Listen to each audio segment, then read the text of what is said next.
যে সংসারে মেয়েরা একটু বুদ্ধিমতী চালাক আর হিসাবি হবে সেই সংসারটা না অনেক সুন্দর হবে, সেই সংসারে কখনো অভাব আসবে না। তো আসসালামু আলাইকুম এভরিওয়ান, কেমন আছেন? আশা করি সবাই অনেকটা ভালো আছেন।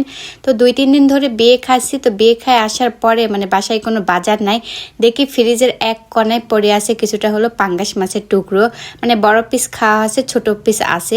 তো সেগুলো দিয়ে আর বাহিরে গাছ থেকে আমি লেবু পাতা ছিঁড়ে নিয়েছি, আমাদের গাছ থেকে একদম কচি কচি লেবু পাতা নিয়েছি। সেই লেবু পাতাগুলো সুন্দর করে আমি ধুয়ে নিয়েছি 2-3 বার করে। তো ধুয়ে নেওয়ার পরে একটা বোর্ড নিয়েছি, তো বোর্ডে নিয়ে সুন্দর করে ছুরি দিয়ে একদম চিকন চিকন করে কেটে নিচ্ছি। আর লেবু পাতা কিন্তু একদম কচি কচি, আর কাটতেও কিন্তু আমার কাছে খুব ভালো লাগতেছে। তো সবগুলো লেবু পাতা আমি সুন্দর করে ছুরি দিয়ে কেটে নিয়েছি। এখানে প্রায় 1 মুঠ পরিমাণ লেবু পাতা ছিল। লেবু পাতাগুলো কেটে আমি এক সাইডে রেখে দিয়েছি। তারপরে চলে আসি আমি রান্নার কাজে। তো রান্নার কাজে এসে আমি নিয়েছি একটা কড়াই যখন গরম হয়ে গেল সেখানে আমি দিয়েছি সরিষার তেল।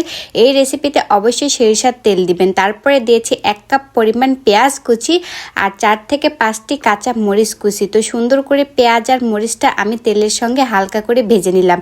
তো হালকা করে ভেজে নেওয়ার পরে এখন সুন্দর করে নেড়ে চেড়ে এখানে আমি দিয়ে দেব 1 চামচ পরিমাণ আদা রসুন বাটা কিন্তু আমি একসঙ্গে বেটে রাখছিলাম। তারপরে দিয়েছি লবণ পরিমাণ মতো, তারপরে দিয়েছি মরিচের গুঁড়া, তারপরে দিয়েছি এখানে হলুদের গুঁড়া। যেহেতু এখানে কাঁচা মরিচ দেওয়া আছে সেহেতু আমি মরিচের গুঁড়া এখানে অল্প করে দিয়েছি। তো তারপরে যে পাঙ্গাস মাছগুলো আমি ধুয়ে রাখছিলাম সেই মাছগুলো আমি দিয়ে দিলাম। দিয়ে এখন মশলার সাথে পেঁয়াজের সঙ্গে কিছুক্ষণ ভেজে নিলাম। তো ভেজে নেওয়ার পর এখানে প্রায় 1 কাপ পরিমাণ ঝোল দিয়েছি, যেহেতু মাছটা তো সিদ্ধ করতে হবে তাই না। তো ঝোলটা দেওয়ার পরে এখন ঢাকনা দিয়ে ঢেকে 5 মিনিট আমি জাল করে নেব। তো 5 মিনিট আমি ঢাকনা দিয়ে ঢেকে জাল করে নিলাম। তো জাল করা যখন হয়ে গেল ঢাকনাটা খুলে এখন আমি সুন্দর করে এটা নেড়ে চেড়ে নেব। তো নেড়ে চেড়ে নেওয়ার পরে যে লেবু পাতা আমিগুলো কেটে রাখছিলাম সেই লেবু পাতা এই পর্যায়ে কিন্তু দিয়ে দেব, একদম ধনিয়া পাতার মতন। তো লেবু পাতা আমি দিয়ে দিলাম, দিয়ে এখন সুন্দর করে নেড়ে চেড়ে মাছ যেগুলো গোটা গোটা আছে এই মাছগুলো কিন্তু আমি গোটা গোটা রাখবো না, এই মাছগুলো এখন ছুরির সাহায্যে সুন্দর করে আমি ভেঙে দিলাম।